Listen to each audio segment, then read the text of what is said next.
आखिरी खत। एक माँ की कहानी। एक माँ जिसने अपनी जिंदगी बेटे की खुशियों में लगा दी और बदले में सिर्फ इंतजार पाया। ये कहानी है मीरा की और उसके बेटे राजू की। मीरा गांव में रहती थी, एक छोटे से घर में। पति का सालों पहले एक्सीडेंट में देहांत हो गया था।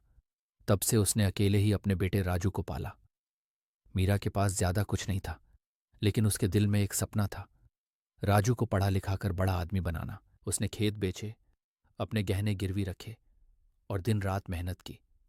जब राजू शहर पढ़ने गया, माँ ने उसे स्टेशन तक छोड़ा, आंखों में उम्मीद और दिल में दुआएं लेकर। शहर की चकाचौंध राजू को पसंद आने लगी। धीरे धीरे माँ के फोन आने लगे, लेकिन राजू के जवाब कम होने लगे। पहले हर हफ्ते बात होती थी, फिर महीने में एक बार, और फिर शायद ही कभी।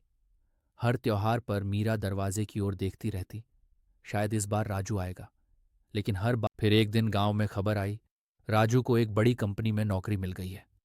सभी खुश थे, लेकिन मीरा की आंखों में सिर्फ एक सवाल था, क्या अब मेरा बेटा मुझे देखने आएगा? 1 साल बाद डाकिया आया। मीरा की आंखें चमक उठीं। सोचा बेटा आ रहा होगा, लेकिन पार्सल में था एक सफेद कुर्ता और एक छोटा सा खत। माँ, माफ करना, जिंदगी में बहुत व्यस्त हो गया था। अगले महीने जरूर आऊंगा, कुछ दिन साथ बिताऊंगा। आप अपना ख्याल रखना। मीरा ने कुर्ता सीने से लगाया। आंखों में आंसू थे, लेकिन चेहरे पर मुस्कान थी। अगली सुबह वो हमेशा के लिए सो गई, चुपचाप, बिना बेटे को देखे। राजू गांव पहुंचा, लेकिन अब बहुत देर हो चुकी थी। मां की चिता जल रही थी और हाथ में था उसका आखिरी खत।